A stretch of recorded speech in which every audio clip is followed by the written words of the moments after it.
My name is Cassandra Thompson, but everyone calls me Cassie, a 48-year-old accountant trapped in Chicago's endless grind of bills and betrayals, until my birthday when I won $47 million in the lottery, my hands trembling as those six numbers matched perfectly. After the shock, I decided to keep it secret from my family, whose history of taking without giving made me question their true support, so I tested them before revealing a dime. Stick around to see how this windfall exposed loyalties and changed everything. It might just reshape how you view your own relationships. Each morning started the same. My alarm buzzed at 6 a.m. in my cramped one-bedroom apartment on the outskirts of Chicago, where the wind off Lake Michigan rattled the thin windows. I dragged myself out of bed, shuffled to the kitchen in my worn slippers, and brewed a pot of cheap coffee, the aroma mixing with the faint, musty scent of the old building. As I sipped from my chipped mug, staring at the stack of bills on the table, worry gnawed at me like a persistent ache. Rent was due soon. Student loans lingered from college back in the late 90s, and my 10-year-old Corolla made that concerning rattle every time it rained, but replacing it was a distant dream. Work at Midwest Marketing Solutions downtown was no escape.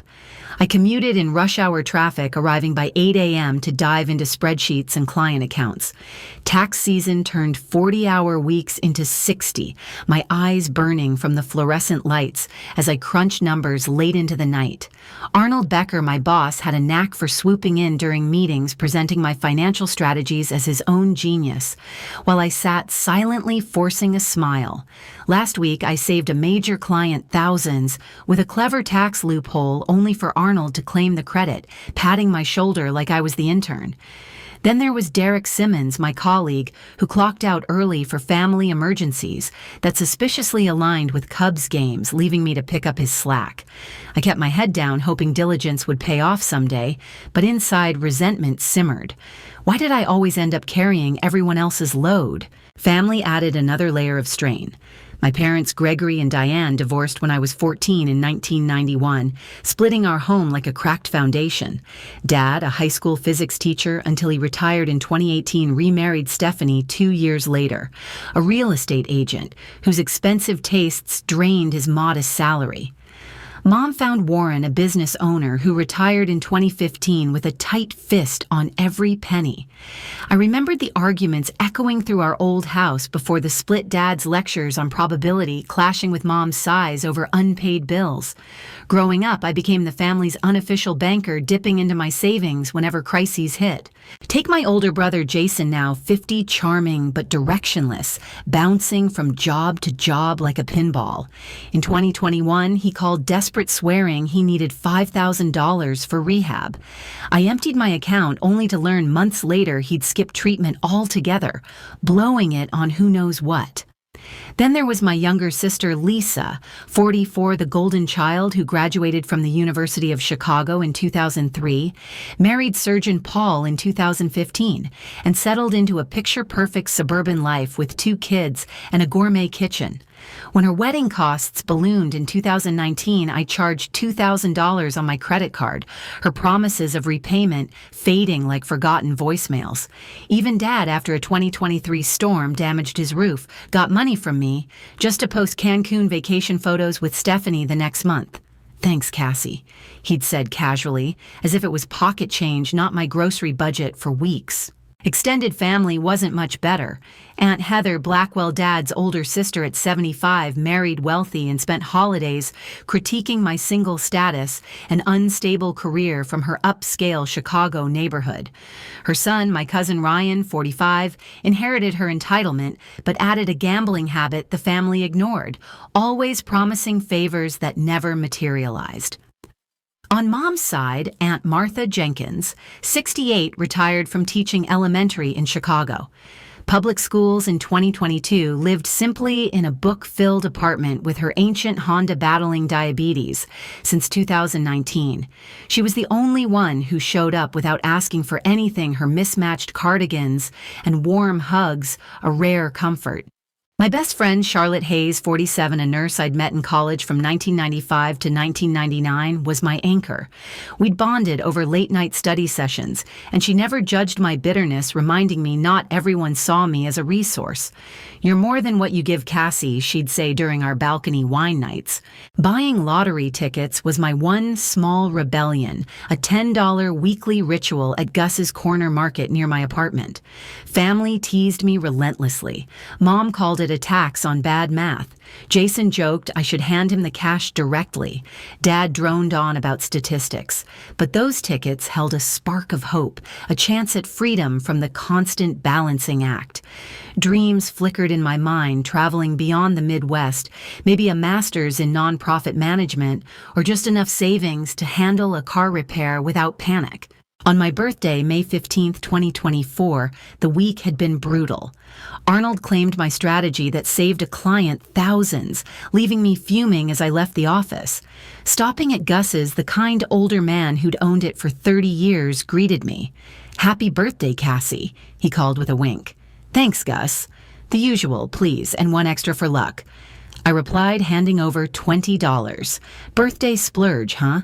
Maybe today's your day," he said, printing the tickets. Instead of quick picks, I chose numbers tied to loved ones, my birth month and day, 5 and 15, Mom's 12, Dad's 21, Martha's 9, Charlotte's 30. That evening, I ordered Thai takeout, opened Charlotte's gifted wine, and scrolled social media, envying others' celebrations. At 8:30, I lazily checked the app. First number matched 5, a small smile. Second, 15, heart quickened. Third, 12. Fourth, 21. Palm sweated now. Fifth, 9. Breath held. 6:30. I stared, disbelieving. This can't be right. I checked again, turned on the TV, rewound the drawing. Each ball confirmed it. Hands shook so badly I dropped the remote. "No way," I whispered to the empty room. The site said sole winner, $47 million, around $28 million after taxes. Unfathomable for someone thrilled by a detergent coupon earlier. Sleep evaded me. Instead, I researched lottery winners online, finding horror stories. Families torn by greed, friends vanishing after handouts, bankruptcies within years. One article quoted a financial expert on Dave Ramsey's show, where a caller like John hid his $22 million win from family to avoid entitlement, echoing tales from Michigan winners, keeping secrets from kids to preserve relationships. Dread mixed with excitement. What if my family already users turned into vultures? As the sun rose over the city skyline, painting my walls golden, I made my decision. I'd claim the money anonymously through a trust, but tell absolutely no one.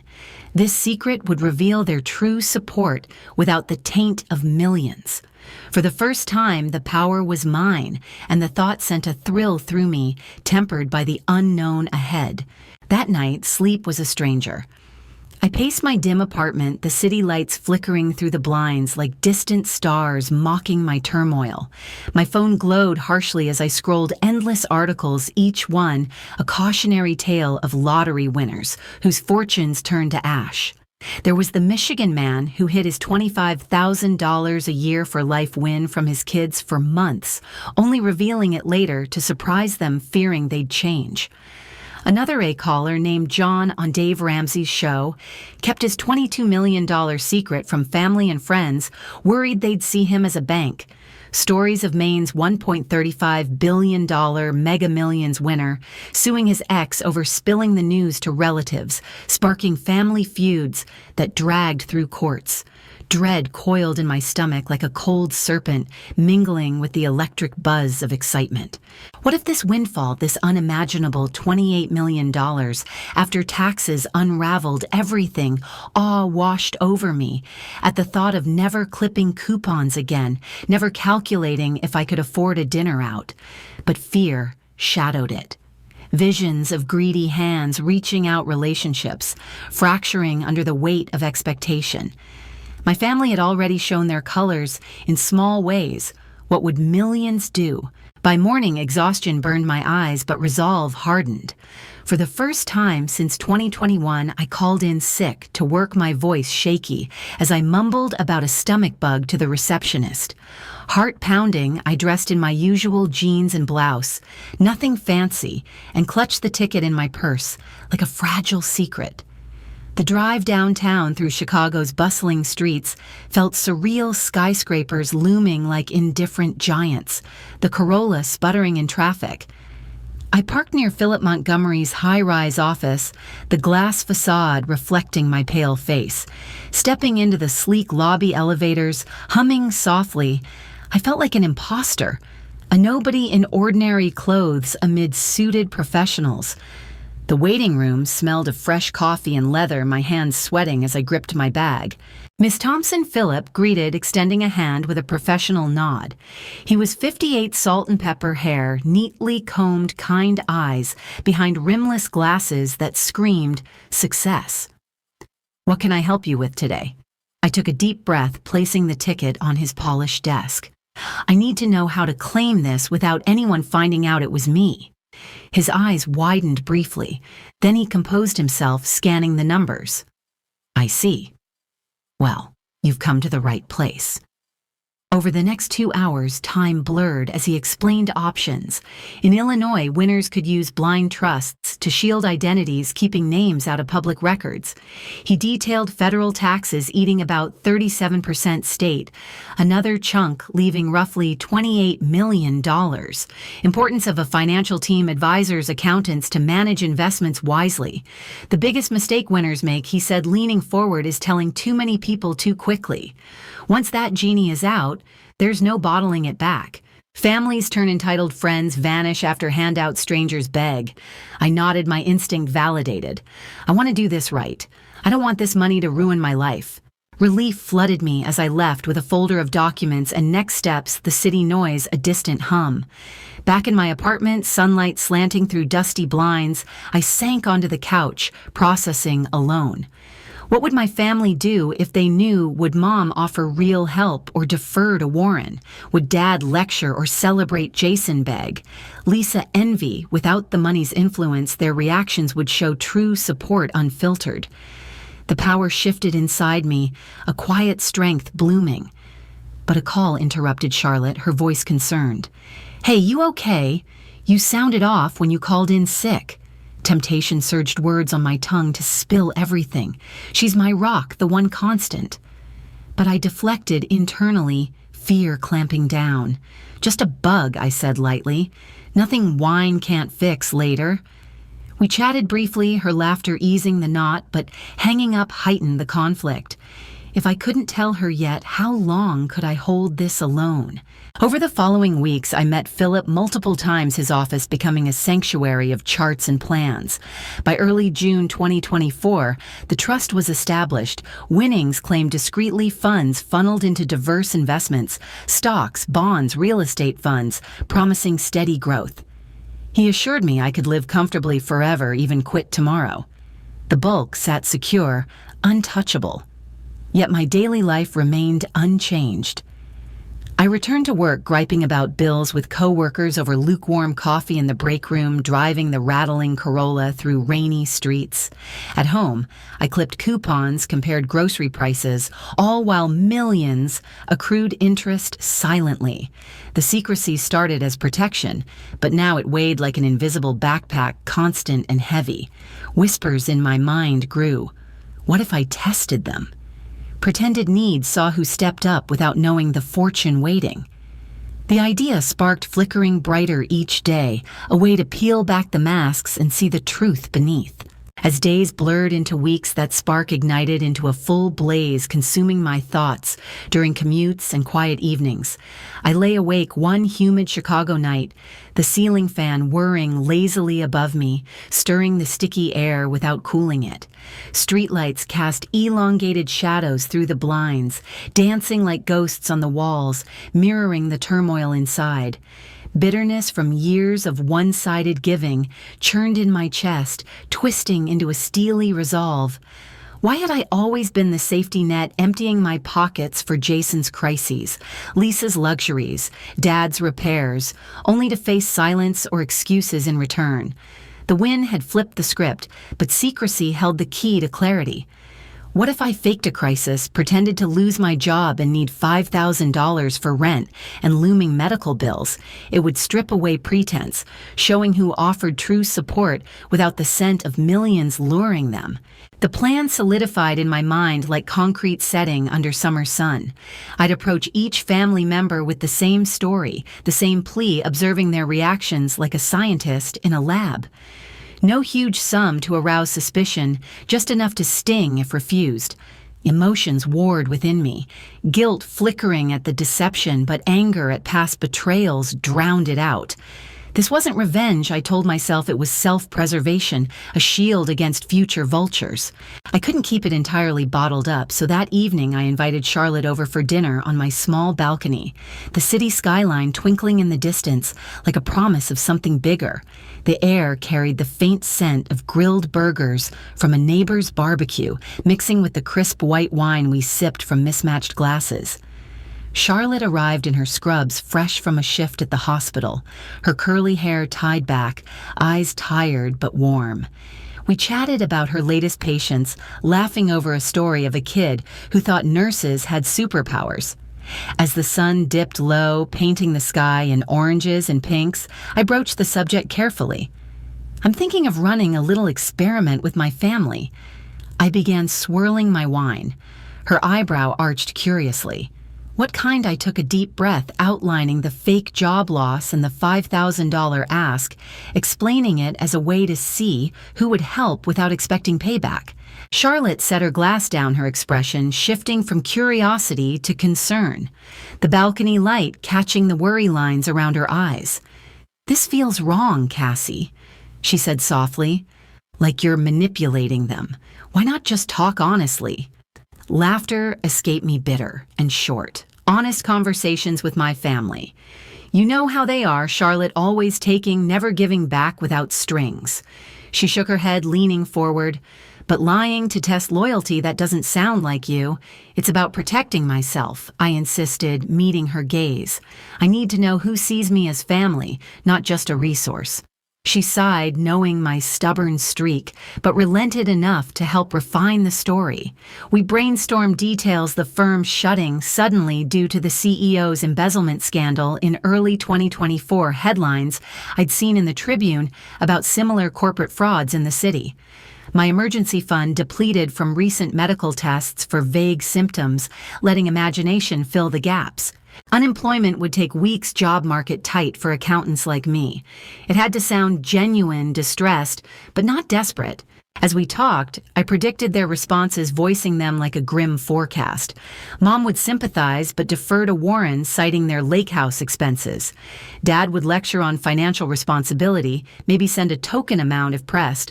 Lisa would blame kids' tuition and her new Audi offering vague promises. Jason, well, he'd probably ghost me entirely, too wrapped up in his own messes. Stephanie and Warren would refuse outright. Heather judge my life choices and gossip.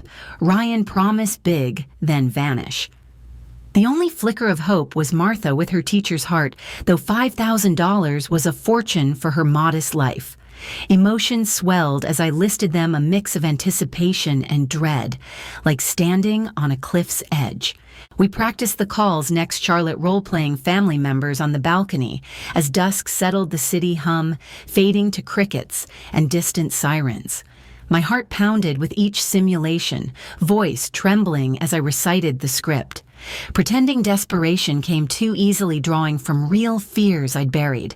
In one run-through, I nearly slipped, mentioning the win in a hypothetical that sounded too real. Charlotte paused, her eyes narrowing slightly.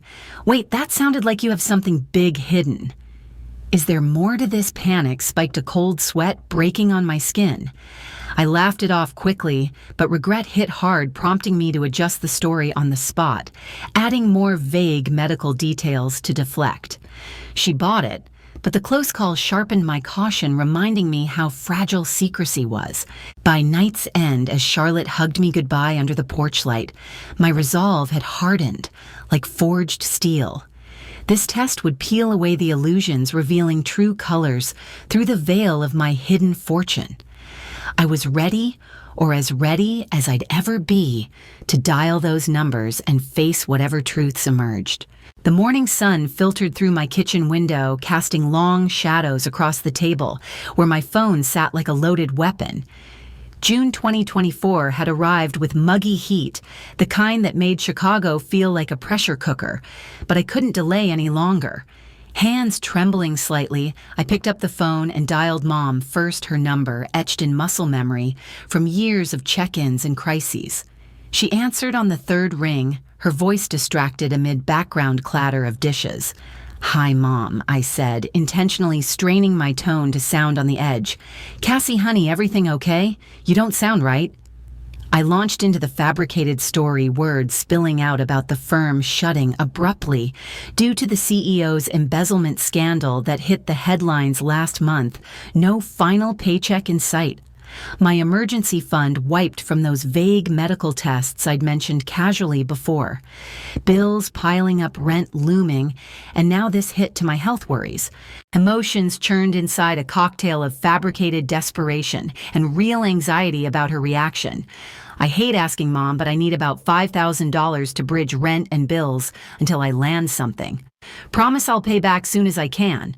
There was a pause, the line humming with unspoken tension, and I pictured her in the kitchen of their lake house near Chicago, the one they'd splurged on with that 2022 down payment. "Oh, Cassie, that's awful," she said, her breathing shifting to concern. "Have you filed for unemployment?" "What about savings?" I explained the delays, the tests eating what little I had, letting her imagination paint the worst. "But honey, Warren and I are stretched thin after that lake house payment," she replied, voice turning defensive. "We're cash poor right now.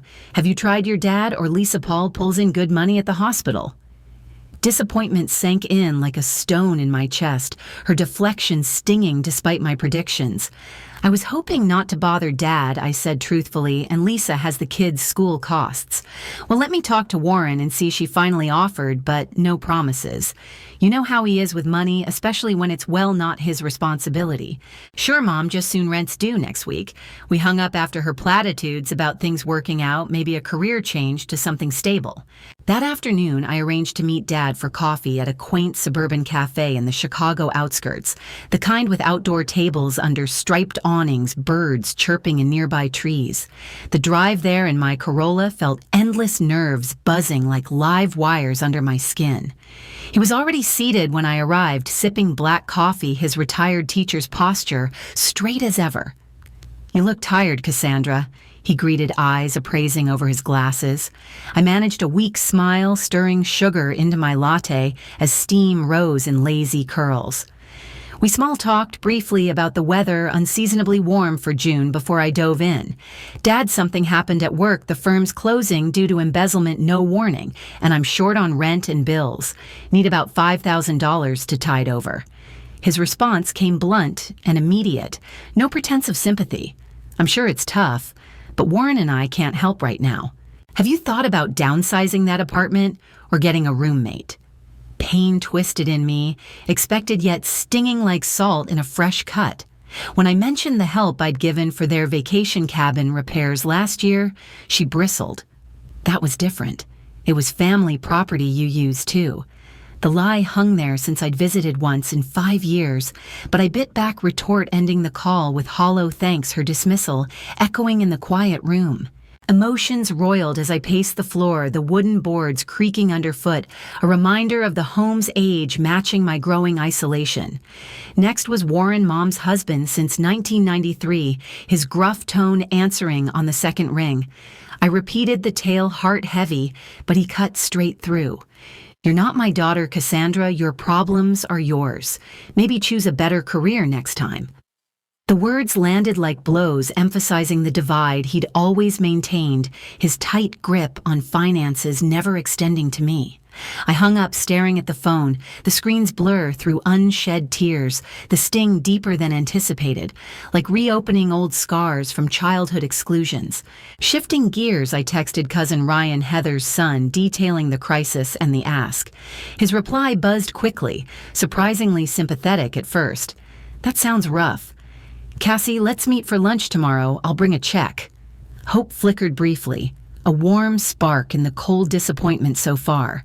We set a time at a downtown diner, my mind racing with possibilities as I prepared choosing casual clothes to match the desperate persona. But the next day, an hour before his text came, something came up: reschedule soon. Follow-ups went unanswered, his profile showing active but silent, the ghosting, a familiar gut punch.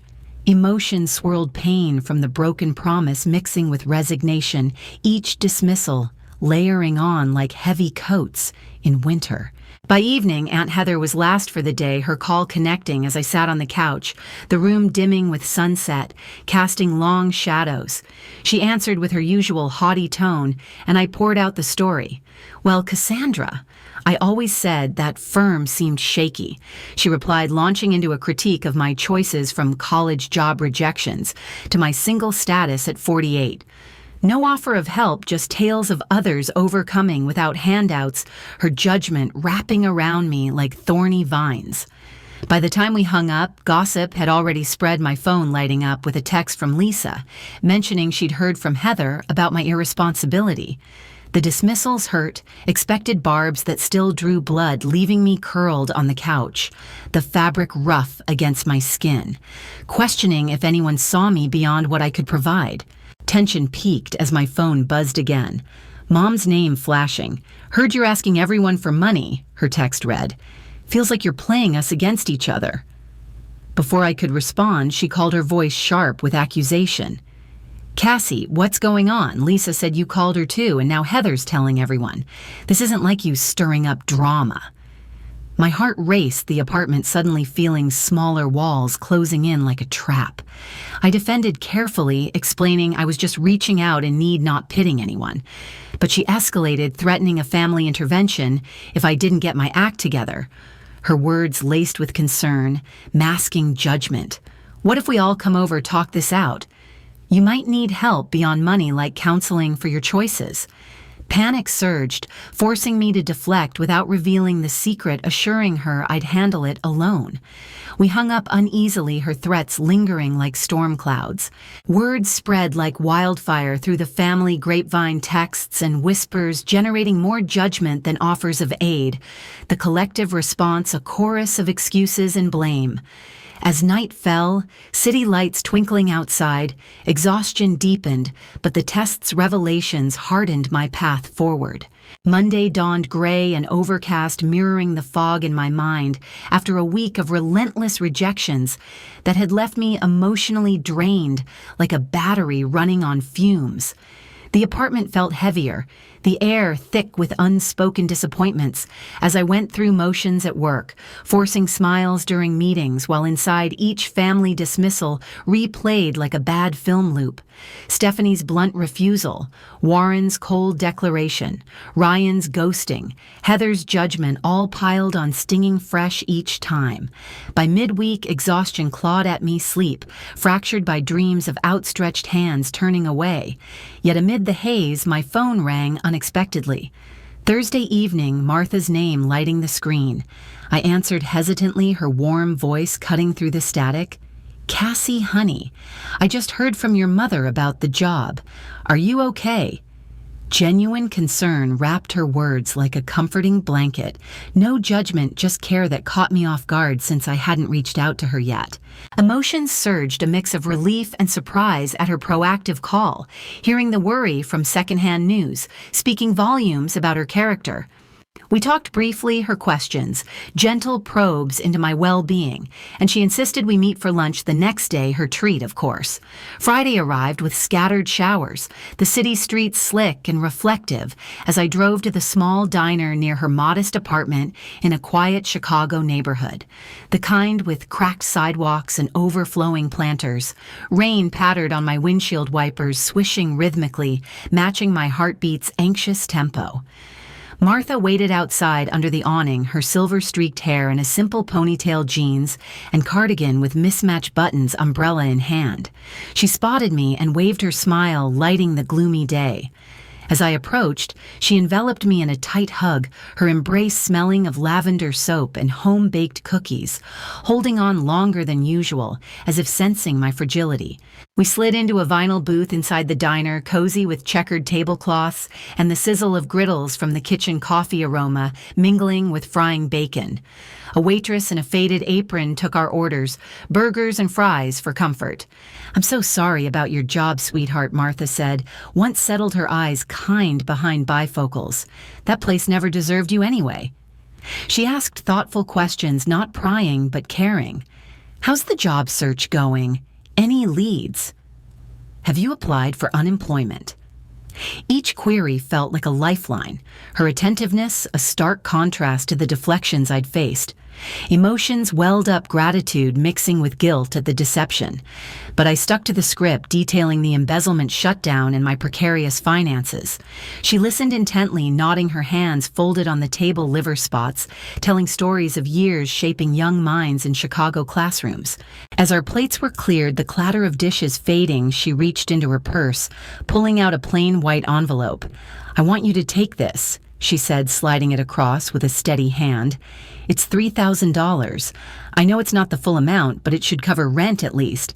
Shock froze me, staring at the envelope, knowing from quiet research that this was nearly all her savings, scraped together, despite rising medication costs for her diabetes since 2019. "Martha, I can't, this is too much." "Nonsense, family helps family," she replied firmly, her voice soft but resolute.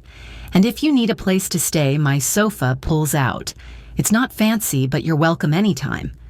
Tears filled my eyes, genuine this time, spilling over as I whispered thanks, overwhelmed by the contrast to the week's cold shoulders.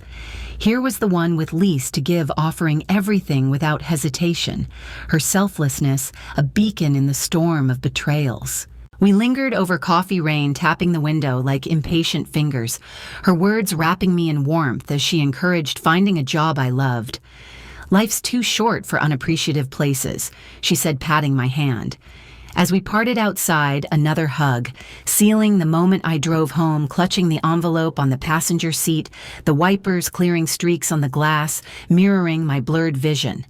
Stunned by her generosity amid others' refusal, it solidified the value of my secrecy, a shield that had illuminated truths I might never have seen.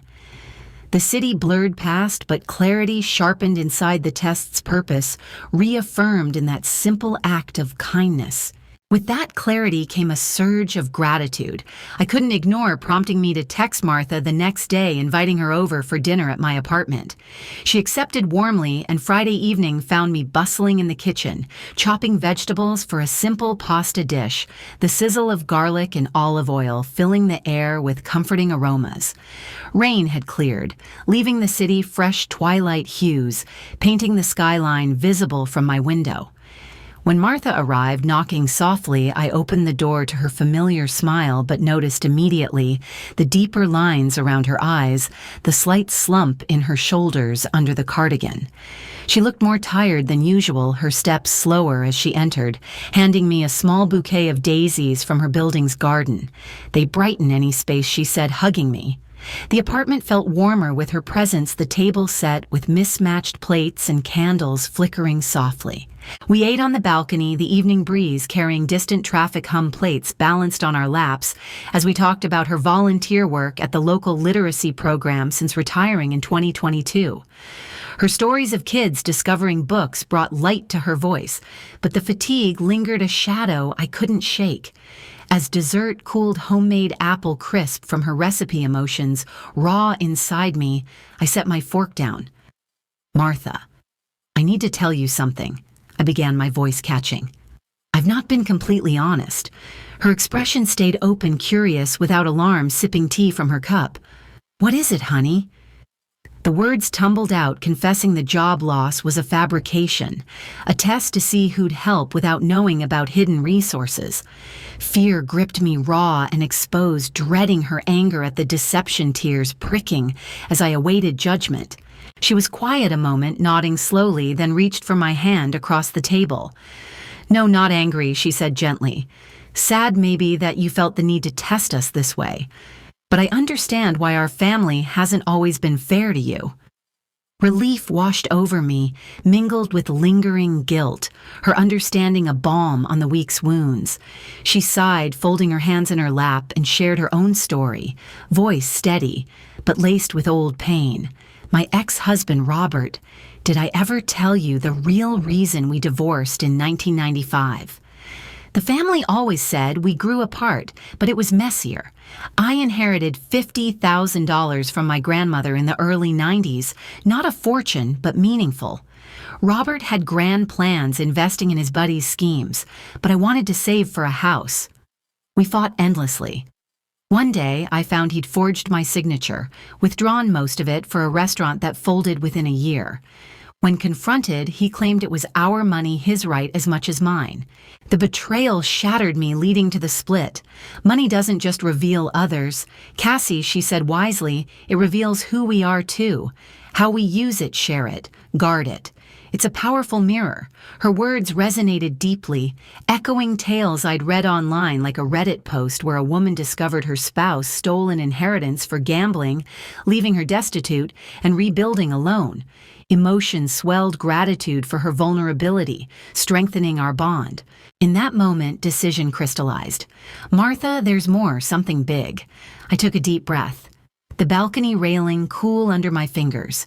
I won the lottery a few weeks ago, $47 million. Her eyes widened cup, pausing mid-air, but she stayed silent, waiting.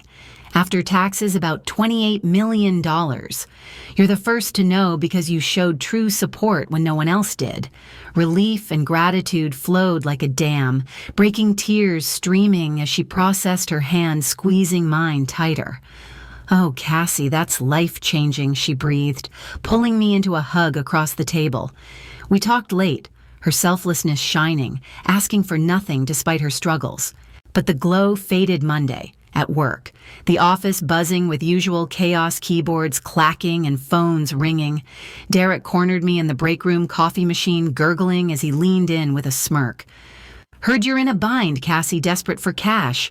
Rumors flying about your family, please. His words slithered like oil, sparking anger as I realized he'd overheard or dug from gossip. Before I could respond, Arnold summoned me to his office, the door clicking shut behind me, blinds half drawn, casting striped shadows. Cassandra, these rumors about your financial woes are distracting the team, he said sternly, leaning back in his leather chair. If you're that unstable, maybe a demotion's in order. Focus on basics. Fury boiled, but I met his gaze coolly, hinting at my knowledge of his 2023 embezzlement skim I'd uncovered in audits but kept quiet. Careful, Arnold, some instabilities run deeper, like those client funds discrepancies last year. His face paled, the air thick with tension, but he backed off, muttering we'd discuss later. Empowerment surged through me as I left planning a whistleblower suit with secret funds, the wind's power fueling my steps down the hallway. That surge carried me through the week, channeling the energy into action as I scheduled another meeting with Philip the following day. His downtown office felt less intimidating now, the high-rise views over Chicago's bustling streets, a backdrop to my growing confidence. We sat in his conference room, papers spread like a map to my future, the scent of fresh ink and leather binding the air. First, we focused on Martha, her selflessness deserving more than words. I want to set up a trust for her medical expenses and retirement, something discreet so she doesn't feel like charity, I explained. Philip nodded, outlining options under Illinois law, where such trusts could provide monthly stipends without overwhelming her. We structured it carefully, ensuring coverage for her diabetes meds and any complications, drawing from cases where families recovered assets through similar vehicles. By session's end, the paperwork was in motion, and I authorized funds to buy her a modest, single-story home in Evanston, just north of the city, with wide doorways for accessibility, closing set for later in 2024. Emotions swelled with quiet joy, imagining her surprise, a way to honor the light she'd brought amid shadows. But gratitude intertwined with unresolved pain from Martha's story, her ex-husband Robert's betrayal, gnawing at me. Over coffee in Philip's break room, steam rising from mugs like morning mist, I broached funding a legal battle for restitution. That $50,000 he stole in the 90s, can we go after it? Philip leaned forward, explaining Illinois estate laws allowed claims for undue influence or fraud, even years later through civil suits for conversion or breach of fiduciary duty. We'd navigate probate if needed, citing precedents where courts ordered repayment plus interest. I greenlit it secret funds covering fees, emotions a mix of vindication and protectiveness, wanting justice for her without dragging her through more hurt. Researching similar cases, I recalled a story from a legal blog where a woman in Peoria recovered stolen inheritance from a manipulative relative, the court ruling in her favor after proving forgery. It fueled my determination societal systems finally working for the vulnerable. As weeks passed into late June, the subplot escalated unexpectedly, a distant cousin on Dad's side, leaking my troubles online after Heather's gossip reached them. It started small, a vague Facebook post about family financial woes, but snowballed when local Chicago forums picked it up, speculating on my desperation. Media frenzy brewed a reporter from a local news site, emailing for comment on the accountant's downfall, their persistence, like hounds on a scent. Anxiety gripped me, pacing my apartment as notifications pinged the screen's glow, harsh in the dim room. Scammers flooded in calls from unknown numbers promising loans or investments, voices slick with false sympathy. One voicemail chilled me. "We know you're hurting. Let us help with that cash flow for a small fee." Societal greed mirrored my family's the world, seeing vulnerability as opportunity, just like Warren's refusals or Jason's silence. I deleted them, heart-racing the city's night sounds through open windows, a mocking reminder of exposure risks. Emotions peaked one evening, rain pattering against glass, as I cooked dinner when a text from Jason buzzed in. "Heard some wild rumors, sis. You hit it big or something, spill, or I might have to ask around more." Demand laced his words, a veiled threat for a share, or he'd expose me. Panic surged like ice water, the phone slipping in my sweaty palm. How had gossip twisted this far? Fingers trembling, I forwarded it to Philip, who advised involving police discreetly through a non-emergency line, filing a report for potential extortion, without revealing the win. An officer met me quietly at a coffee shop the next day, noting details in a notebook, assuring low-key investigation. Relief tempered the fear, but the incident hardened my secrecy. Jason's suspicion a crack in the facade I had to seal. Sealing that crack became my focus over the next weeks, vigilance sharpening as July 2024 unfolded, with sweltering heat waves blanketing Chicago. The air thick and humid like a wet towel. Charlotte, sensing my isolation during our weekly chats, took it upon herself to play matchmaker, introducing me to Alex, a 50-year-old architect she'd met through hospital connections. "He's solid. Cassie divorced, like he loves hiking and good coffee," she said over brunch at a lakeside cafe, the water sparkling under the sun. Intrigued, despite my guarded heart, I agreed to a date, meeting him at a cozy Italian spot downtown, fairy lights strung over the patio, casting a warm glow. Alex was charming, tall, with laugh lines and easy conversation about city designs and favorite books. Our first evening stretched into hours, sharing stories of midlife pivots, his divorce 5 years ago, mirroring my own sense of starting over. Emotions stirred cautiously, a flicker of hope amid the secrecy's weight, his genuine interest a balm after family rejections. Dates built quickly, trust growing like vines on a trellis. By mid-July, we'd shared picnics in Grant Park, the grass soft under blankets, as we watched joggers and dogs, and quiet dinners where he opened up about his kids in college. I kept the win hidden, of course, but let slip family tensions, vague mentions of feeling unsupported. He listened attentively, hand on mine, offering advice like therapy had helped him post-divorce. Inner thoughts warmed, wondering if this could be real, someone seeing me beyond the giver. But cracks appeared. Subtly, his questions probing deeper into family dynamics. "Tell me more about your brother. He sounds complicated," he'd say casually over wine, or, What about your sister's life sounds perfect on the surface? At first I brushed it off as curiosity, but unease crept in like shadows lengthening at dusk. The betrayal hit in late July, a humid evening, as I scrolled emails at home, the fan oscillating lazily. A message from Lisa popped up, cryptic and accusatory. Some guy called asking about your finances, said he was a friend. What's going on? Panic iced my veins, piecing it together. Alex had contacted them for info digging behind my back. Heartbreak crashed like waves on Lake Michigan's shore, trust shattering as I confronted him over the phone that night. Why would you do that? I demanded, voice trembling. He stammered excuses, claiming concern, but the probing revealed ulterior motives, perhaps sensing something big, emotions raw. I ended it abruptly, hanging up as tears fell, the apartment's silence deafening.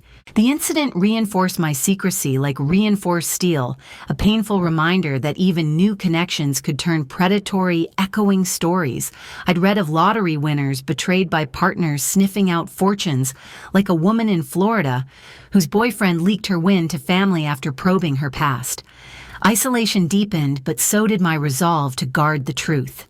Shifting gears, my nonprofit elder support network, launched quietly in summer 2024, began gaining traction by late fall, helping elderly folks with companionship and repairs. But backlash erupted in October when we aided a woman whose story mirrored Lisa's rival, an old acquaintance from her social circle facing eviction after a messy divorce.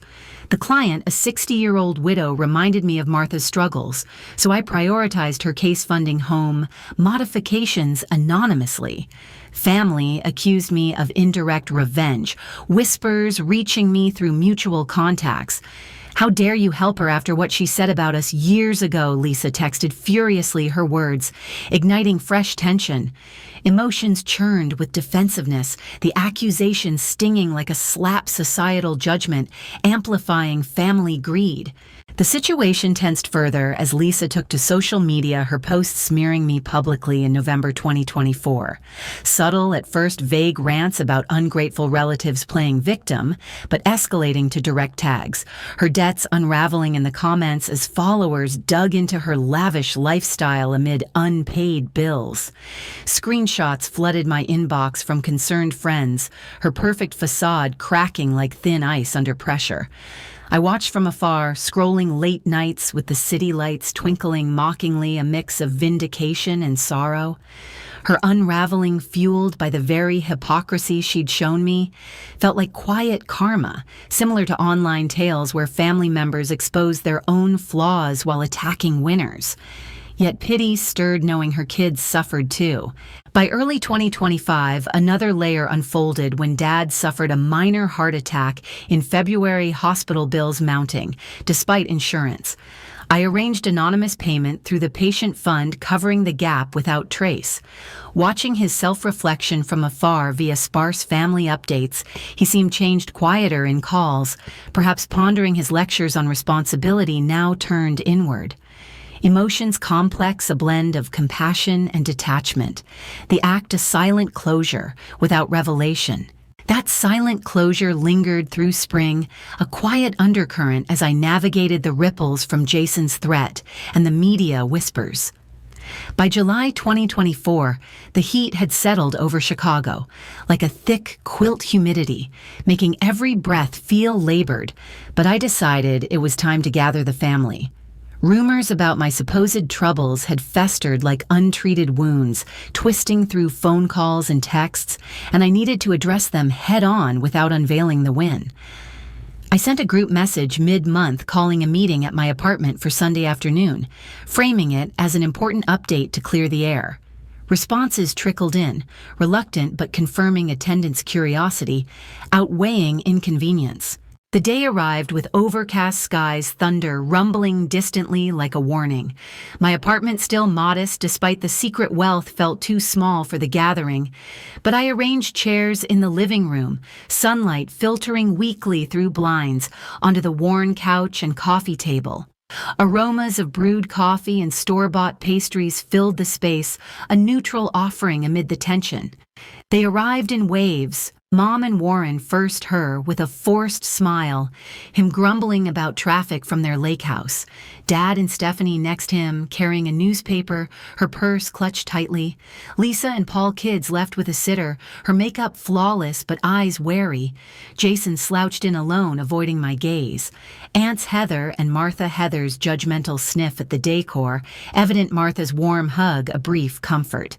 Even Ryan showed fidgeting like he had somewhere better to be. The room buzzed with awkward small talk, the air thick with unspoken questions, everyone settling into seats as I stood before them, heart pounding like a drum in my chest. "Thanks for coming," I began, voice steady, despite the knot in my stomach.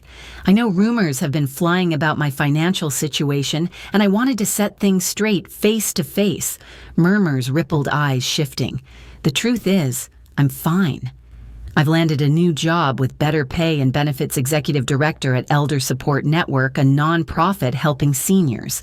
Technically true, as I'd founded it quietly with a modest salary drawn from investments.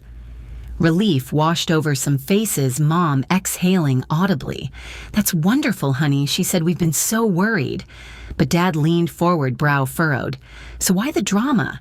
Why beg everyone for handouts if you had this lined up?"